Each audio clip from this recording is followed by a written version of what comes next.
గుమ్మడికాయ హల్వా ఎలా సింపుల్ గా చేసుకోవాలో వీడియోలో చూద్దాం. ఫస్ట్ ఒక మంచి గుమ్మడికాయ తీసుకొని దాని పొట్టలో ఉన్న చెత్త చెదరం అంతా బయటకి వేసేసి దీని పొట్ట లోపల అప్పుడే మొలకలు కూడా వచ్చేసినాయి. ఇంకా బయట ఉన్న తోలంతా ఇలా చాకు పెట్టి అయితే చెక్కేసాం. దీని తోలు చాలా హార్డ్ గా ఉంటదండి. బయట లోపల కాయ అంతా ఇలా నీట్ గా క్లీన్ చేసుకున్న తర్వాత ఇంకా చిన్న ముక్కలు చేసుకుని వీటిని రప్ప గీకడమే. ఈ కాయ మొత్తం గీకడానికి మాకు ఒక హాఫ్ అన్ అవర్ టైం అయితే పట్టింది. ఇలా చక్కగా నీట్ గా తురుముకున్న తర్వాత ఇవన్నీ హల్వాకి అయితే రెడీ అయిపోయినాయి. ఇంకా హల్వా అయితే స్టార్ట్ చేసేద్దాం. ఫస్ట్ నీట్ గా బాండి పెట్టుకుని దాంట్లో అయితే నెయ్యి అయితే వేసేసాము. దాంట్లోకి కావాల్సిన జీడిపప్పులు అయితే తీసేసుకున్నాము. మనకు ఆగదు కాబట్టి 2 జీడిపప్పులు అయితే వేసేసాం.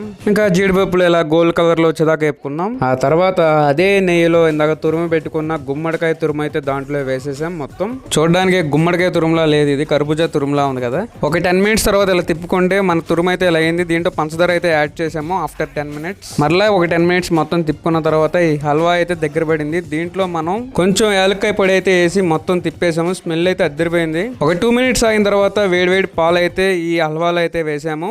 ఆ పాలు మొత్తం హల్వాకి పట్టిన తర్వాత మనం జీడిపప్పు అయితే యాడ్ చేసేసాము. ఫైనల్ గా మన హల్వా అయితే ఇలా వచ్చింది. చూడడానికి అండ్ స్మెల్ కూడా చాలా బాగుంది. అర్జెంట్ గా తినేయాలి. వీడియో నచ్చితే లైక్ చేసి హల్వా ఎలా ఉందో కామెంట్ సెక్షన్ లో కామెంట్ చేయండి. Thank you.